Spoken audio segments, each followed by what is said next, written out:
আসসালামু আলাইকুম। জীবন গল্প চ্যানেলে আপনাদেরকে স্বাগতম। প্রতিটি মানুষের জীবনের গল্প থাকে, তার ধারাবাহিকতা। আজকে আমাদের ক্যামেরার সামনে এক অসহায় বোনকে নিয়ে আসলাম। আমরা সরাসরি আপুর কাছে চলে যাব, তার জীবনের গল্প শুনবো। আপু আসসালামু আলাইকুম। ওয়ালাইকুম আসসালাম। কেমন আছেন? আলহামদুলিল্লাহ ভালো আছি। আপনি কেমন আছেন? আলহামদুলিল্লাহ ভালো। আপু আপনার নাম কি? আমার নাম মোছাম্মদ সোনিয়া আক্তার। সোনিয়া আক্তার। হ্যাঁ, জি, আপনার দেশের বাড়ি কোথায়, ডিস্ট্রিক্ট আমার কোথায়? দেশের বাড়ি হচ্ছে কুমিল্লা 14 গ্রাম। কুমিল্লা 14 গ্রাম। জি, বর্তমানে আছেন কোথায় আপনি? আমি বর্তমান ঢাকায় আছি। ঢাকায় আছেন। আপনি পড়ালেখা করছেন কতটুকু? আমি পড়ালেখায় এসএসসি পর্যন্ত পড়েছি। এসএসসি পর্যন্ত পড়েছেন। আপনার বয়স কত? আমার বয়স হচ্ছে 24। 24 বছর। তো আপনি এখন আপনার ফ্যামিলিতে কে কে আছে? আমার ফ্যামিলিতে কেউ নেই, আমি খুব একটি অসহায় মেয়ে। আমার বাবা মা বলতে কেউ নেই। তাহলে এখন থাকেন কোথায়? আমি আমার মামার কাছে মানুষ হয়েছি। মামার কাছে মানুষ হয়েছে। হ্যাঁ, তো আমাদের ক্যামেরার সামনে কেন আসছেন? আমি খুব গরিব, খুব অসহায়, আমার কেউ নাই, আমি চলতে পারি না, এই কারণে এখানে চলে আসছি। চলতে পারেন না, এখন কি আপনি সহযোগিতার জন্য আসছেন নাকি হ্যাঁ, অন্য কোনো আমি কারণ? যদি একটু সহযোগিতা পাইতাম তাহলে আমার খুব ভালো হতো। আচ্ছা, যাই হোক, আপনি যখন সহযোগিতার কথা বলছেন, এখন তো স্বার্থ ছাড়া কেউ সহযোগিতা করে না। হ্যাঁ, এমন কোনো ভাই আছে যে আপনাকে ভালো লাগলো, সহযোগিতা করলো, পরবর্তীতে আপনারা বললো যে বিয়ে শাদী করতে চাচ্ছে, সেক্ষেত্রে আপনার কোনো আপত্তি আছে? না, আমার কোনো আপত্তি নেই।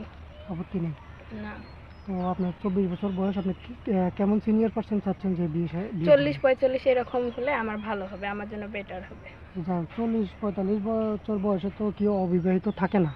না তো থাকলে এটা কোনো ব্যাপার না। না, সেটা বলি না, অবিবাহিত থাকে না, কারো হয়তো বা বউ মারা গেছে, ঠিক আছে, হয়তো বা কারো বউ পরকীয়া করে চলে গেছে, এরকম কোনো পার্সন যদি হয়, আপনি বিয়ে করবেন? হ্যাঁ, আমি বিয়ে করব। সমস্যা নেই তো? না, আমার না কোনো এখন সমস্যা বলছেন নেই। পরে আবার? না, আমি ওইরকম কিছু করব না। আচ্ছা আপু, আপনার যৌথ ফ্যামিলি পছন্দ না সিঙ্গেল ফ্যামিলি? আমার যৌথ ফ্যামিলি পছন্দ। যৌথ ফ্যামিলি পছন্দ। হ্যাঁ, তো যদি কোনো প্রবাসী ভাই আপনাকে বিয়ে করে প্রবাস নিয়ে যেতে চায়, সমস্যা আছে কোনো?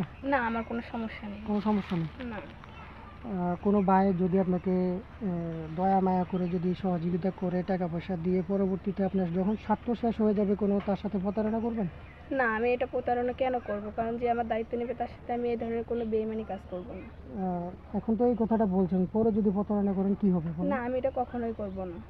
কখনো করবেন না। না, তো দেশ ও প্রবাস থেকে অনেক ভাই আপনার ভিডিওটি দেখতেছে এই মুহূর্তে। তো যদি কেউ আপনার সাথে যোগাযোগ করতে চায়, কীভাবে যোগাযোগ করবে? ওখানে স্ক্রিনে নাম্বার দেওয়া আছে, যদি কেউ আমার সাথে যোগাযোগ করতে চায় ওখানে স্ক্রিন নাম্বারে যা দেওয়া আছে ওই নাম্বারে কন্ট্যাক্ট করলে আমাকে পেয়ে যাবে। প্রিয় দর্শক, আপনারা এতক্ষণ পর্যন্ত সোনিয়াপুর জীবন গল্প শুনছিলেন। আমরা ভিডিওটি বড় করতে চাচ্ছি না, আসলে 2-1 মিনিটে কারো জীবন গল্প শুনে